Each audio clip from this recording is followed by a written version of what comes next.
നമസ്കാരം പ്രിയ സുഹൃത്തുക്കളെ, ടെക് ഫോർക്കിൻ്റെ മറ്റൊരു പുതിയ വീഡിയോയിലേക്ക് എല്ലാവർക്കും സ്വാഗതം. ഇന്നത്തെ വീഡിയോയിൽ നമ്മൾ ഇത് ഹീറോൻ്റെ പ്രഷറാണ്, അതിൻ്റെ ഓയിൽ ചേഞ്ചിങ് ആണ്. വളരെ സിമ്പിളായിട്ട് നമുക്ക് എങ്ങനെ ഓയിൽ ചേഞ്ച് ചെയ്യാം.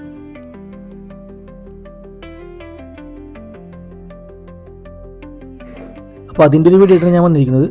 അപ്പോൾ നമുക്ക് നേരെ വീട്ടിലോട്ട് പോകാം. അതിന് തന്നെ നമുക്ക് ഓയിൽ ഡ്രെയിൻ ചെയ്യാൻ നമുക്കൊരു ട്രേ വെച്ച് കൊടുക്കണം. അടിയിൽ ഞാനൊരു പഴയ ജഗ് കട്ട് ചെയ്തതിൻ്റെ ഒരു പീസാണ് വെച്ചേക്കുന്നത്. അതിനുശേഷം നമുക്ക് ഓയിൽ ക്യാപ്പ് അഴിക്കുക, ഓയിൽ ഒഴിച്ചു കൊടുക്കണം, ക്യാപ്പ് അഴിച്ചെടുക്കാം. അതിനുശേഷം ചെയ്യണമെന്ന് വെച്ചാൽ ഇതിൻ്റെ എഞ്ചിൻ്റെ ആ ഭാഗത്ത് അടിയിലായിട്ട് ഒരു 17 ബോൾട്ട് കാണാം. അതിൻ്റെ നേരെ അടിയിലായിട്ട് നോക്കിക്കഴിഞ്ഞാൽ ഒരു 17 ബോൾട്ട് കാണാം. അത് ഞാൻ മെഷീൻ വെച്ചിട്ടാണ് ഊരുന്നത്. വളരെ സിമ്പിളാണ്, ആർക്കും ചെയ്യാതെ സംഭവം. വേറെ വലിയ റിസ്ക് പരിപാടികളൊന്നുമില്ല ഇതിൽ. അങ്ങനെ നമ്മൾ ഓയിൽ ഡ്രെയിൻ ചെയ്തതിന് ശേഷം നമുക്ക് ഈ 17 ബോൾട്ട് ഉണ്ട്, അത് നന്നായിട്ട് തുടച്ചെടുക്കണം, തുണി വെച്ച് തുടച്ചെടുക്കുക. എന്നിട്ട് നമുക്ക് അത് ലീക്ക് വരാണ്ടിരിക്കാൻ വേണമെങ്കിൽ നമുക്ക് അതിന് ബോണ്ട അല്ലെങ്കിൽ 3 ബോണ്ട അങ്ങനെയുള്ള ബോണ്ട് അപ്ലൈ ചെയ്ത് നമുക്കതിൽ ഫിറ്റ് ചെയ്യാം.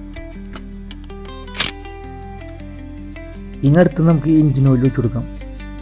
നമുക്ക് ഈ ഓയിലൊരു 3000 കിലോമീറ്റർ ഓടുന്നു പറഞ്ഞാൽ, അപ്പോൾ നമുക്ക് കമ്പനി ഓയിലുകളൊക്കെ കിട്ടും മാർക്കറ്റിൽ. 3000, 5000 പരമാവധി നമുക്ക് ലൈഫ് കൂടുതൽ കിട്ടുന്ന ഓയിൽ മേടിച്ചൊഴിക്കുക, ലോക്കൽ ഒഴിക്കാണ്ടിരിക്കുക.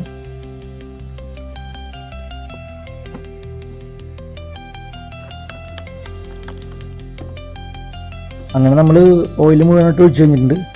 ഇനി അടുത്ത ഓയിൽ ക്യാപ്പ് ഇടുമ്പോൾ നമ്മൾ ഓയിലിൻ്റെ അളവൊക്കെ ഇതൊന്ന് രേഖപ്പെടുത്തിയിട്ടുണ്ട്. അടച്ചിട്ട് ഒന്ന് തുറന്ന് നോക്കി കഴിഞ്ഞാൽ ഇതിൻ്റെ ഇവിടെ ഉണ്ട് മെഷർ ചെയ്തിട്ടുണ്ട് നമ്മൾ. അപ്പോൾ അത് നോക്കിയിട്ട് കമ്പനി 3000 പറഞ്ഞു കഴിഞ്ഞാൽ അത്രയും ചിലപ്പോൾ കിട്ടുന്നില്ല. അപ്പോൾ ഇടയ്ക്ക് ചെക്ക് ചെയ്ത് നോക്കാം. ചെക്ക് ചെയ്തിട്ട് നല്ല ഓയിൽ മാറ്റാം.